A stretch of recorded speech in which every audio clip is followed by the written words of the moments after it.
जी, आप कितने दिनों से हैं और कब तक डटे रहेंगे, क्योंकि सरकार सुनने के मूड में नहीं लग रही है।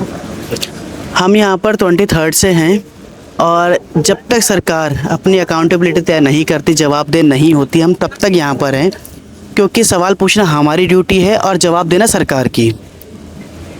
तो सरकार और सरकार के लोग, सरकार कह रही है कि सेना के हाथों क्वेश्चन पेपर पहुंचवा दिया, मोदी जी 45 मिनट एयरपोर्ट पर इंतजार किए, अब उनकी तपस्या पे क्यों भरोसा नहीं है? सर देखिए, दिखावा करने में और काम करने में ज़्यादा अंतर नहीं होता है, और काम का दिखावा करने में भी ज़्यादा अंतर नहीं होता है। अगर आप काम करेंगे तो आप रिज़ल्ट देंगे, तो लोग रिज़ल्ट पे बिलीव करते हैं। आप एफर्ट मारो, आप रिज़ल्ट दो, लोग ऑटोमेटिक बिलीव करेंगे। अगर आप नाटक करेंगे, आपके रैली में से एम्बुलेंस बीच में निकल के जा रही है, आप उसको साइड दे रहे हो दिखाने के लिए भी हम कितने मतलब उदारवादी लोग हैं, या हम किसी का रास्ता नहीं रोकते हैं, और दूसरी साइड आपका जब काफ़िला निकलता है, आपका जब पूरा कॉन्वॉय निकलता है, तो स्कूल के बच्चे या कॉलेज के बच्चे या एम्बुलेंस वगैरह सब एक ट्रैफिक में घंटों खड़े रहते हैं। तो कौन सी बात सच है इसके अंदर? आपके घर से किसी ने दिया था, या आपने नीट का पेपर दिया था, या नैतिक समर्थन के तौर पर आप यहाँ जंतर मंतर पर हैं? सर हम यहाँ पर इसलिए हैं कि जो स्टूडेंट पेपर दे चुके हैं, जिनका पेपर लीक हुआ है, और जो स्टूडेंट हमारे बीच में नहीं हैं, हालांकि धर्मेंद्र प्रधान ने कहा था कि पेपर सेकंड मतलब रीनीट करा तो दिया, पर क्या वो रीनीट का चांस जो 20-22 बच्चे हमारे बीच मौजूद नहीं है, क्या उनको चांस मिला?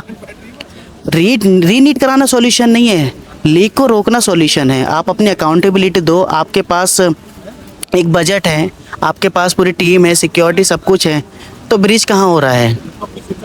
वही धर्मेंद्र प्रधान ने कहा कि जंतर मंतर पे जो लोग बैठे हैं वो आतंकवादियों की बी टीम है। तो क्या लगता है, इस बयान को कैसे देखते हैं?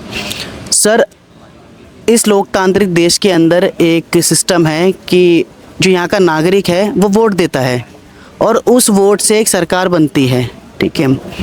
अगर हम यहाँ पर आतंकवादी लग रहे हैं तो हम आतंकवादियों के वोट से उन्होंने सरकार बनाई है, तो अपने आप को क्या नाम देना चाहोगे आप?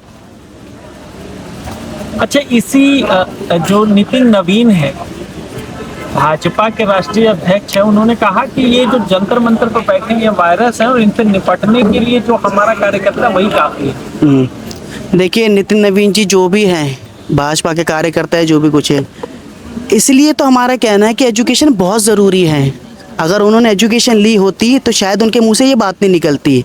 तो ऐसे ये लोग और इस तरीके के जितने लोग हैं ना, वो इस चीज़ को ऑटोमेटिकली प्रूव कर देते हैं कि एजुकेशन कितनी ज़्यादा ज़रूरी है। जिस चीज़ के लिए हम लड़ रहे हैं कि एजुकेशन में सुधार होना चाहिए, तो ये ऑटोमेटिकली उस चीज़ को प्रूव कर देते हैं। अगर इन्होंने एजुकेशन ली होती तो इनका मस्तिष्क जो है वो थोड़ा खुला होता, ये लोगों की चीज़ों को समझते, देखते, वो इस तरीके उल जलूल बयान नहीं देते।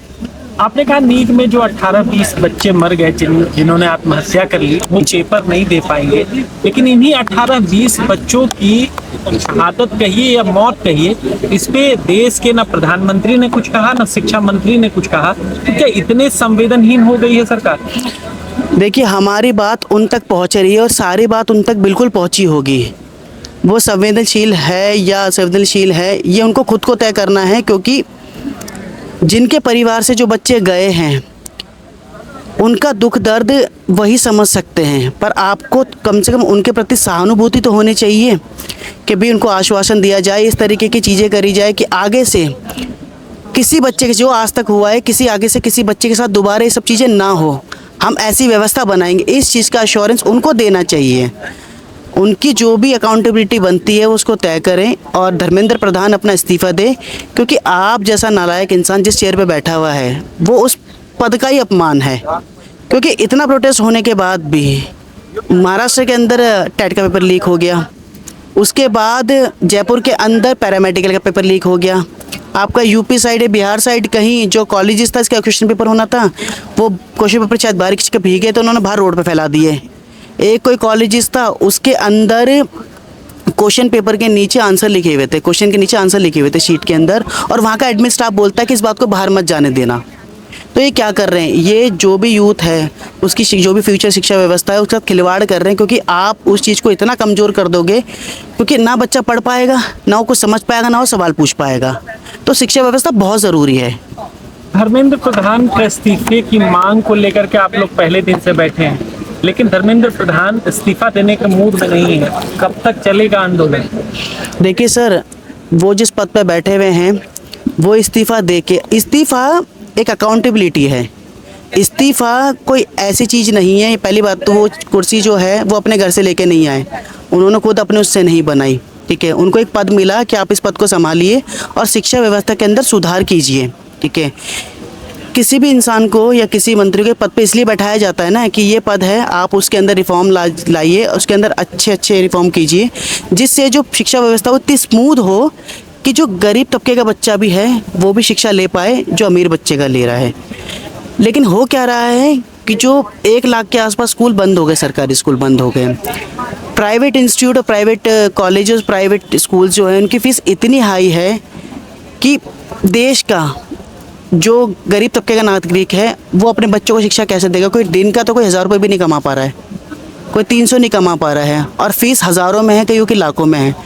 तो कहते हैं ना भी शिक्षा सबका अधिकार है, तो कहाँ मिल रहा है? तो इसी की अकाउंटेबिलिटी और शिक्षा, जो भी एजुकेशन मिनिस्टर आगे बनेगा, जो भी सरकार है, हम उससे कहना चाहते हैं कि आपको अकाउंटेबिलिटी तय करनी है। हमें पूछना नहीं चाहिए अकाउंटेबिलिटी की, क्या आप अकाउंटेबिलिटी दो।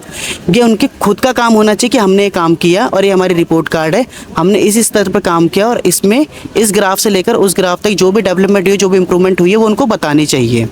चलिए, शुक्रिया हमसे बातचीत। चलिए, मान Thank you, लीजिए sir. एक सवाल, आखिरी सवाल, मान लीजिए कि धर्मेंद्र प्रधान आपकी बातों को सुन रहे हैं, जी, धर्मेंद्र प्रधान से क्या कहना चाहेंगे? मैं धर्मेंद्र प्रधान से यह कहना चाहूँगा कि आपके हाथों में इन जो 20-22 बच्चे गए, इनके हाथों का खून लगा हुआ है। आप हत्यारे हो, मैं सीधा सीधा बोल रहा हूँ, आप हत्यारे हो। और हत्यारा के लिए कोई भी एजुकेशन मिनिस्टर की कुर्सी नहीं हो सकती है। आप इस्तीफ़ा दीजिए, उस पद को छोड़िए। और मैं सरकार से भी कहना चाहता हूँ कि इस तरीके के जो भी मंत्री हैं, जितने भी हैं, हालांकि हमें बताने की ज़रूरत नहीं है, सबको पता है सरकार के अंदर कौन मंत्री किस तरीके क्या घोटाला कर रहा है। आप सब उसको अपने पद से उतारिए, या तो आप किसी भी तरीके से क्या नाम से अकाउंटेबिलिटी दीजिए या अपने रिपोर्ट कार्ड्स काम सामने रखिए, क्योंकि जनता ने आपने को चुना है तो जनता को जवाब देना आपकी खुद की ड्यूटी है, ये आपका काम है। ये आप कोई एहसान नहीं करोगे, हम आप सबकी ड्यूटी करने ही कह रहे हैं। आप सिर्फ अपनी ड्यूटी कीजिए, हमें इससे ज़्यादा कुछ नहीं चाहिए।